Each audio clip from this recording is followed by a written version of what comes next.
മലപ്പുറം ജില്ലയുടെ വിവിധ ഭാഗങ്ങളിൽ നിന്നും രോഗം റിപ്പോർട്ട് ചെയ്ത സാഹചര്യത്തിൽ പൊതുജനങ്ങൾ ജാഗ്രത പുലർത്തണമെന്ന് ജില്ലാ medical officer doctor R Renuka അറിയിച്ചു. മലപ്പുറത്തിന് പിന്നാലെ മറ്റുള്ള ജില്ലകളിലും രോഗം അതിവേഗം പടർന്നു പിടിക്കുന്ന സാഹചര്യത്തിൽ സംസ്ഥാനത്തുടനീളം അതീവ ജാഗ്രത പ്രഖ്യാപിച്ചു. വായുവിലൂടെ പകരുന്ന രോഗം ഉമിനീർ ഗ്രന്ഥികളെയാണ് ബാധിക്കുന്നത്. രോഗം ബാധിച്ചവരിൽ അണുബാധ ഉണ്ടായ ശേഷം ഗ്രന്ഥികളിൽ വീക്കം കണ്ടു തുടങ്ങുന്നതിന് തൊട്ടുമുൻപും വീക്കം കണ്ടു തുടങ്ങിയ ശേഷം 4 മുതൽ 6 ദിവസം വരെയുമാണ് സാധാരണയായി പകരുന്നത്.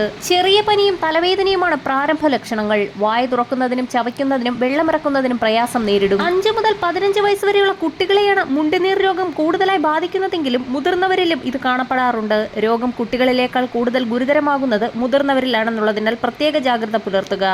ചെവിയുടെ താഴെ കവിളിന്റെ വശങ്ങളിലാണ് പ്രധാനമായും വീക്കമുണ്ടാകുന്നത്. ഇത് മുഖത്തിന്റെ ഒരു വശത്തെയോ 2 വശങ്ങളെയുമോ ബാധിക്കും. വിശപ്പില്ലായ്മയും ക്ഷീണവും മറ്റ് ലക്ഷണങ്ങളാണ്. പനി, വേദന തുടങ്ങിയ ലക്ഷണങ്ങൾക്ക് ചികിത്സിക്കുകയും ധാരാളം വെള്ളം കുടിക്കുകയും വിശ്രമിക്കുകയും വേണം. പകർച്ച വായുവിലൂടെ പകരുന്ന ഈ രോഗം സാധാരണയായി ചുമ, തുമ്മൽ, മൂക്കിൽ നിന്നുള്ള സ്രവങ്ങൾ, രോഗമുള്ളവരുമായുള്ള സമ്പർക്കം എന്നിവയിലൂടെയാണ് പകരുന്നത്. പ്രത്യേക ശ്രദ്ധ പുലർത്തിയില്ല എങ്കിൽ തലച്ചോറ്, വൃഷണം, അണ്ഡാശയം, ആഗ്നേയഗ്രന്ഥി, പ്രോസ്ട്രേറ്റ് എന്നീ ശരീരഭാഗങ്ങളെ രോഗം ബാധിക്കും. രോഗലക്ഷണങ്ങൾ പ്രാരംഭത്തിലെ ചികിത്സിച്ചില്ല എങ്കിൽ ഭാവിയിൽ വന്ധ്യതയുണ്ടാകാനും സാധ്യതയുണ്ട്. തലച്ചോറിനെ ബാധിച്ചാൽ എൻസെഫലൈറ്റിസ് എന്ന അവസ്ഥയുണ്ടാകാം. ഇത് മരണകാരണമായേക്കും. അസുഖബാധിതർ പൂർണ്ണമായും മാറുന്നതുവരെ വീട്ടിൽ വിശ്രമിക്കുക. രോഗികളുമായുള്ള സമ്പർക്കം ഒഴിവാക്കുക. രോഗികളായ കുട്ടികളെ സ്കൂളിൽ വിടുന്നത് പൂർണ്ണമായും ഒഴിവാക്കുക.